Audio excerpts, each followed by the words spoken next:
നമ്മുടെ ലിമിറ്റേഷനെ പറ്റി ആദ്യം ബോധം ഉണ്ടാവണമെന്നാണ്. എന്തിനെന്ന് വെച്ചാൽ നമ്മൾ അൺലിമിറ്റഡ് ആയിട്ടുള്ള വ്യക്തി എന്ന് മനസ്സിലാക്കാൻ തുടക്കത്തിൽ ലിമിറ്റേഷനെ പറ്റിയിട്ടൊരു ബോധം ഉണ്ടാവണം. കാര്യം കൺസ്ട്രക്റ്റീവ് മൈൻഡ് എന്താണ് നമ്മൾ അറിയേണ്ടത്. അവസാനമാണ് മൈൻഡ് പോലും ഇല്ലാത്ത ആളാണ് തിരിച്ചറിയുന്നത്. അപ്പോഴാണ് അൺലിമിറ്റഡ് ആയിട്ടുള്ള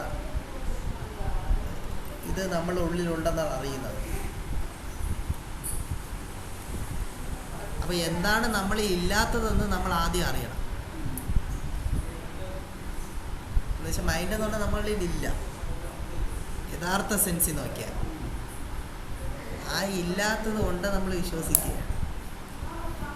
ആ ഇല്ലാത്ത എന്തെന്ന് അറിഞ്ഞാൽ ഇല്ലാതാകുള്ളൂ. ഇല്ലാത്തത് എന്താണ് എന്നറിഞ്ഞാൽ ഇല്ലാത്തതാകുള്ളൂ. ശരിക്കും അത് ഡീപ്പായിട്ട് ചിന്തിക്കേണ്ട ഒരു വിഷയമാണ്. മൈൻഡ് നമ്മളിലില്ല, ഉണ്ടെന്ന് വിശ്വസിക്കുന്നു. അപ്പോഴേ ഉള്ളത് അത് ഉണ്ടെന്ന് വിശ്വസിക്കുന്നതുകൊണ്ടല്ലേ അത് കണക്ട് ചെയ്ത് വേറെ പലതും കയറി വന്നത്. യഥാർത്ഥത്തിൽ ഇല്ലെന്നാണല്ലോ ശാസ്ത്രം പറയുന്നത്. അപ്പോൾ ആ ഇല്ലാത്തതിന് നമ്മൾ എന്താണെന്ന് അറിയണം. നമ്മളുണ്ടെന്ന് വിശ്വസിക്കുക. അതിനറിഞ്ഞാലേ ഇല്ലാത്തതാകാൻ പറ്റുള്ളൂ. ഓൾറെഡി നമുക്കതില്ല എന്നാണ് പറയുന്നത്. അത് ഇല്ലാത്തതാകാൻ പറ്റും. അപ്പോൾ ആ കതിരിൻ്റെ കഥയിൽ തന്നെ ആദ്യം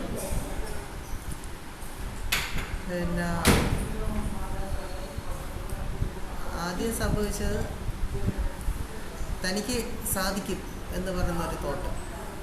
തനിക്കെന്തും സാധിക്കും എന്നുള്ളൊരു തോട്ട്. കാര്യം അവനിലുള്ള കോൺഫിഡൻ്റാണ്. ആ കോൺഫിഡൻ്റ് വരാൻ കാര്യം എന്തെന്നറിയാമോ? കോൺഫിഡൻ്റ് വരെയുള്ള കാര്യം എനിക്ക് സംശയമില്ലല്ലോ, വിശ്വാസമുണ്ടല്ലോ. അപ്പോൾ എനിക്ക് സറണ്ടർ ആവാൻ പറ്റും.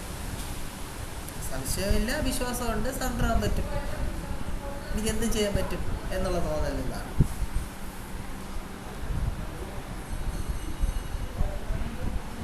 അപ്പോൾ നമ്മൾക്ക് മൊത്തത്തിലുള്ള ധാരണ അതാണ്. സംശയമില്ലെങ്കിൽ വിശ്വാസമുണ്ടെന്നുള്ളൊരു ധാരണയുണ്ട്. പക്ഷെ അതല്ല.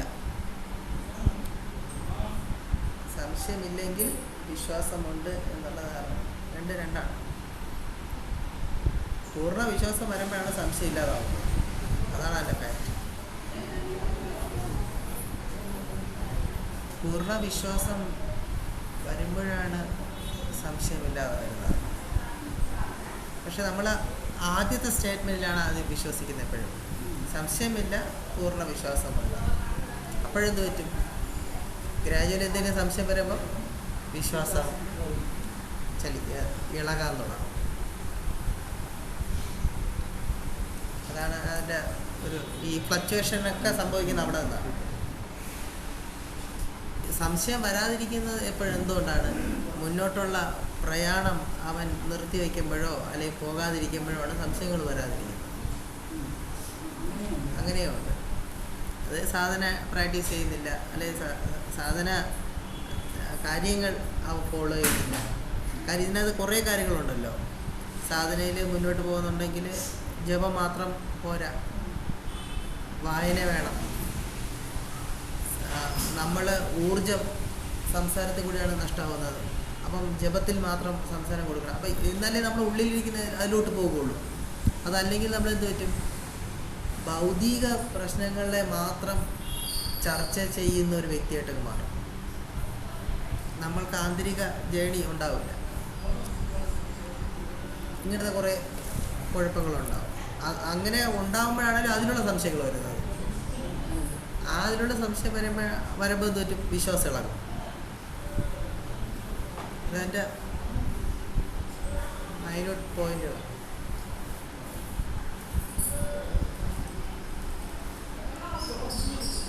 അപ്പം അതിൽ ആ സ്റ്റോറിയിൽ അവന് സംശയമില്ല, വിശ്വാസമുണ്ടെന്നുള്ള ധാരണ, ആണ് ഞാൻ സറണ്ടർ ആണെന്നുള്ള ധാരണ. അപ്പോൾ എനിക്ക് എന്തും ചെയ്യാൻ പറ്റുമെന്നുള്ള ഒരു കോൺഫിഡൻറ്റ്. അതൊരിക്കലും ഒരു ആത്മവിശ്വാസമല്ല. ഒരു തെറ്റിദ്ധാരണ മാത്രമാണ്. പക്ഷെ അത് അവന് അപ്പോഴും മനസ്സിലാവും. അത് അവന് മനസ്സിലാവില്ല. അപ്പോഴും മനസ്സിലാവത്തേ ഇല്ല. പക്ഷെ അത് അവനൊരു ഭയങ്കര ഒരു മൂവിങ് ഫോഴ്സ് ആയിരിക്കും. പക്ഷെ ഭയങ്കര കോൺഫിഡൻ്റ് ആയിരിക്കും അവനെ സംബന്ധിച്ചതാണ്. അത് ശരിയായ കോൺഫിഡൻ്റ് അല്ല, മനസ്സിലായില്ലേ? അതായത് ഇപ്പോൾ കോമ്പറ്റീഷൻ ഇപ്പോൾ കോമ്പറ്റീഷൻ ഏതെങ്കിലും ഇപ്പോൾ ഒരു സബ്ജക്റ്റിനെ പറ്റി ഒരാൾ പഠിച്ചിട്ട് ഇൻ്റർവ്യൂവിന് പോകുന്നതായിരിക്കാം.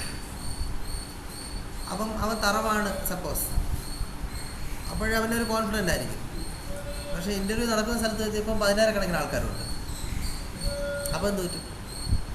സ്വാഭാവികമായിട്ട് അവൻ്റെ കോൺഫിഡൻറ്റ് പോകും. എന്നുവെച്ചാൽ സംശയം വന്നു, അവനോട് വിശ്വാസം ഇളകി. 10,000 പേരിൽ ഒരാൾ ഞാൻ എങ്ങനെ ആകും എന്നുള്ള സംശയമാണ് ആ വിശ്വാസം പോയത്. പക്ഷേ ഈ 10,000 പേരെ കാണുന്നതിന് മുന്നേ അവന് നല്ല കോൺഫിഡൻ്റ് ആയിരുന്നു. എനിക്ക് പഠിച്ചല്ലോ, എനിക്ക് കിട്ടും, ഞാൻ പോയാൽ എങ്ങനെ വെച്ചാലും കിട്ടുമെന്നുള്ളതുകൊണ്ടായിരുന്നു. അതായത് നമ്മൾ പറഞ്ഞു വന്നത് ആ അറിയാന്നുള്ള കാര്യം അവതരിപ്പിക്കേണ്ട സിറ്റുവേഷൻ സ്ഥലത്തെത്തിയപ്പോൾ അവൻ്റെ കോൺഫിഡൻറ്റ് പോയതിനെ പറ്റിയാണ് പറഞ്ഞു വരുന്നത്. എന്നുവെച്ചാൽ അവൻ്റെ ഉള്ളിലുള്ള ധാരണ എന്താണ്? ഏറ്റവും ഉയർന്ന് ഇങ്ങനെ പൊങ്ങിയിരിക്കുമ്പോൾ കാണാൻ പറ്റുമല്ലോ, അതെടുത്തുകൊണ്ട് വന്നാൽ പോരെ. പക്ഷെ അവിടെ വയൽ അങ്ങനെ തന്നെ സ്റ്റില്ലായിട്ട് ഇരിക്കില്ല എന്നും അതൊന്നും അവനെ അതിൽ വരുന്നില്ലല്ലോ.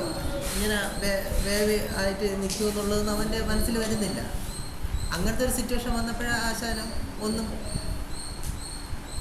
അതിനെ ഫേസ് ചെയ്യാൻ പറ്റിയില്ല. അവൻ്റെ മൈൻഡിലില്ലായിരുന്നല്ലോ. അവൻ ചിന്തിക്കുന്ന പോകുന്നോടെ കാണാൻ പറ്റും, എടുക്കുന്നു, പോകുന്നു എന്ന് മാത്രമേ ചിന്തിച്ചിരുന്നുള്ളൂ. ശരിക്കും നമ്മൾ ഇത് പൊളിച്ച് പോകുന്നതാണല്ലോ. നമ്മൾ കൺസ്ട്രക്റ്റീവ് ചെയ്ത് വെച്ചിട്ട് ആണ് നമ്മൾ ഇങ്ങനെ പോകാൻ ശ്രമിക്കുന്നത്. ഇപ്പം എന്താന്ന് പറഞ്ഞ പോലെ ഓരോ വാതായനങ്ങളും ചെറുതായി പോകും. അപ്പം നമ്മളൊരു കൺസ്ട്രക്റ്റീവ് വെച്ച് പോയി അടുത്ത വാദത്തിൽ പോകാൻ പറ്റില്ല. ഇത് പൊളിച്ചടിക്കാനേ അടുത്തേക്ക് പോകാൻ പറ്റുള്ളൂ, പൊളിച്ചടിക്കാനേ അടുത്തേക്ക് പോകാൻ പറ്റുള്ളൂ. പക്ഷെ നമ്മൾ പലപ്പോഴും ഒരു ഫ്രെയിമിൽ നിർത്തിയിട്ട് സ്പിരിച്വൽ അങ്ങനെ പോകുന്നതായിരിക്കും. അങ്ങനെ പോകുമ്പോൾ അത് മെയിൻറ്റെയിൻ ചെയ്ത് പോകാൻ പറ്റും. പക്ഷെ ഗ്രോത്തിന് പൊളിച്ചെടുക്കൽ സംഭവിച്ചുകൊണ്ടേയിരിക്കണമെന്നാണ്. അതാണ് ഇതിൻ്റെ ഏറ്റവും വലിയൊരു പാടും, സ്പിരിച്വാലിറ്റിയുടെ പാടും അവിടെയാണ്. നമ്മൾ കഷ്ടപ്പെട്ടൊരു ഫ്രെയിം ഉണ്ടാക്കിയിട്ട് അതിലിങ്ങനെ പോകുന്ന, എന്നാൽ ആ ഫ്രെയിമിൽ തന്നെ പോകാൻ പറ്റുള്ളൂ. 100 വർഷം വരുവാൻ പോകുന്നുണ്ടാകാം, വേറെ കുഴപ്പമില്ലാതെ പോകുന്നുണ്ടാകും. പക്ഷെ ആ ഫ്രെയിം അടുത്ത വാതായനത്തിൽ മാച്ചല്ല. അടുത്ത ഡോറ് ചെറിയ ഡോറാണ്. അപ്പോൾ ആ ഡോറിനെ പറ്റി ബോധം ഉള്ളവൻ എന്ത് ചെയ്യും? ഈ ഫ്രെയിം ഉണ്ടാക്കിയ ഫ്രെയിമിനെ തന്നെ അവൻ ഒന്ന് ചെറുതാണ്. എന്നാലും അടുത്ത വാതിലിലോട്ട് പോകാൻ പറ്റുള്ളൂ, അടുത്ത ഡോറിലോട്ട് പോകാൻ പറ്റുള്ളൂ. അപ്പോഴാണ് അവൻ പണിയുണ്ടെന്നുള്ള കാര്യം മനസ്സിലാക്കുന്നത്. പണി വിടണം, പണി ചെയ്താലേ അത് മുന്നോട്ട് പോകാൻ പറ്റുള്ളൂ എന്നുള്ളത് അപ്പോഴാണ് മനസ്സിലാകുന്നത്. അപ്പോഴാണ് സ്പിരിച്വലിൻ്റെ വേറെ ആംഗിൾ അവൻ കാണുന്നത്, ഒരു സീരിയസ് രീതിയിലാണ് കാണുന്നത്. ഇത്രയും പോരാ, സംതിങ് മോർ എന്നുള്ള രീതിയിൽ ചിന്തിക്കും. അതാണ് അവൻ്റെ തിയറി വിട്ടിട്ട് ആ ഗുരു പറഞ്ഞ ഫസ്റ്റ് തിയറി പിടിച്ചത്. അപ്പം ഒരു കൺസ്ട്രക്റ്റീവ് മൈൻഡിനെ ഒന്ന് പൊളിച്ചു, പുതിയ ഒരു ഇതിനെ അവൻ ഇംപ്ലിമെൻ്റ് ചെയ്യാൻ അവൻ്റെ മനസ്സ് അപ്പോഴാണ് ഉൾക്കൊണ്ടത്. ഒന്നുകിൽ പൂർണ്ണമായി ഉപേക്ഷിക്കുക എന്നുള്ള സിദ്ധാന്തം അതിനെ ഇംപ്ലിമെൻ്റ് ചെയ്യുക. അതുവരെ അവൻ്റെ മൈൻഡിലേ ഇല്ലായിരുന്നു ആ തിയറി. ഇപ്പം ഒരു കതിരെടുത്തിട്ട് ഇതാണ് ഏറ്റവും ഹൈറ്റുള്ളതെന്ന് വിശ്വസിച്ച് ഇരുന്നതാണ്. അപ്പോഴതല്ല വേറെ ഉണ്ടെന്നറിഞ്ഞപ്പോൾ അപ്പം ടെൻഷൻ വരാം, അല്ലെങ്കിൽ വിഷമം വരാം, വിചാരിച്ച പോലെ നടന്നില്ലല്ലോ. മറ്റേ തിയറി ഹെൽപ്പ് ചെയ്തു, ഒന്നുകിൽ പൂർണ്ണമായി ഉപേക്ഷിക്കുക. അപ്പോൾ പിന്നെ ടെൻഷൻ വന്നില്ല, വേറെ ഒന്ന് റിസീവ് ചെയ്യാമല്ലോ. അപ്പോൾ ഈ തിയറി, ഈ അഡ്വൈസ് അവന് വളരെ യൂസ്ഫുൾ പോലെ തോന്നി. അതാണ് എടുത്തത്. അപ്പോഴാണ് വീണ്ടും വേറെയും കതിരുകൾ ഉണ്ട് എന്ന് മനസ്സിലായപ്പോൾ സ്വാഭാവികമായിട്ടും ടെൻഷൻ വരാൻ തുടങ്ങിയാണ്. സെലക്ഷൻ ഒരു വലിയ പ്രോബ്ലമാണ്. പറഞ്ഞത് ഏറ്റവും വലുതാണ്, പക്ഷെ കിട്ടുന്നുമില്ല. അപ്പം എത്ര സമയം വേണമെങ്കിൽ എടുക്കാം, എത്ര ദിവസം വേണമെങ്കിൽ എടുക്കാം. പക്ഷേ താൻ വിചാരിച്ചത് എന്താണ്? പോയി എടുത്തിട്ട് വരാമെന്നുള്ള ഇത് വന്നപ്പോൾ ആകെ വല്ലാത്ത അവസ്ഥയായി. അപ്പം എന്നെ കൊണ്ട് സാധിക്കുമോ എന്നുള്ള സംശയങ്ങളായിട്ടുണ്ടാവാം. അത് വിശ്വാസത്തെ ബാധിച്ചു. എന്താണ് പൂർണ്ണമായി ഉപേക്ഷിക്കേണ്ടത്, അല്ലെങ്കിൽ എന്താണ് എടുക്കേണ്ടത്? ഒന്നുകിൽ നമ്മളിതെല്ലാം മറ്റേ ലോകം മായ എന്നുള്ള കൺസെപ്റ്റിൽ പൂർണ്ണമായിട്ട് അതിനെ നമ്മൾ കാണാനുള്ള കൺസെപ്റ്റ് ഉണ്ടായിരുന്നു. മൈൻഡ് ഉൾപ്പെടെ എല്ലാം പൂർണ്ണമായത് മായ എന്നുള്ള അത് ഭയങ്കര പാടുമാണ്. നമ്മൾ ആ ധാരണ ഉള്ളിൽ വെക്കുന്ന പോലെ മൈൻഡിലാണ്, അത് മൈൻഡിലാണ് വെക്കുന്നത്. എന്നിട്ടാണ് നമ്മൾ പറയുന്നത് മൈൻഡ് ഉൾപ്പെടെ എല്ലാം ഉപേക്ഷിക്കണമെന്ന്, പൂർണ്ണമായി ഉപേക്ഷിക്കണമെന്ന് പറയുന്നത്.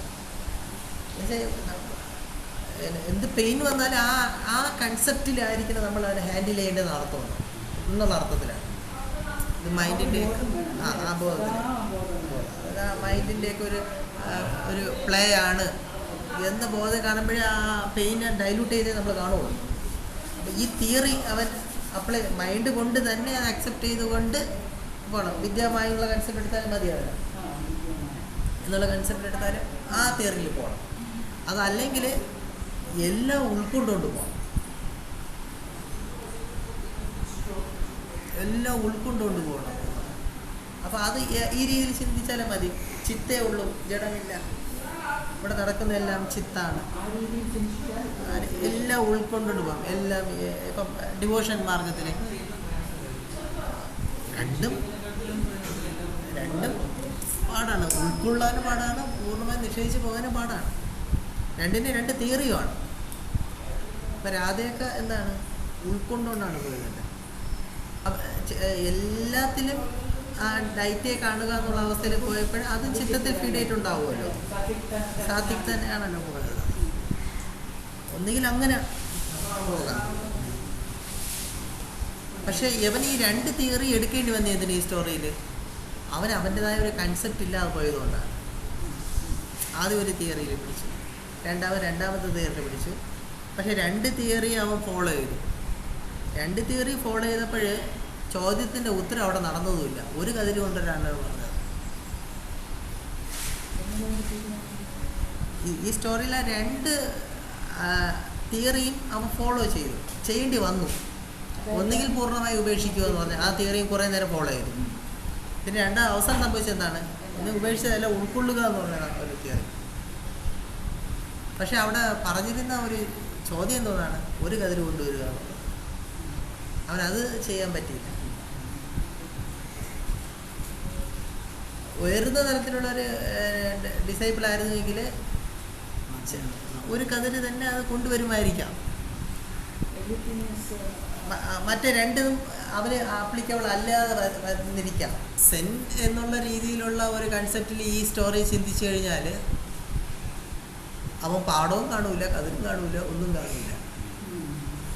അതാണ് ആ വ്യത്യാസം വരുന്നത്. അവിടെയാണ് അത് വലുതേത് ചെറുതേതും ഒന്നും അതറിയില്ല.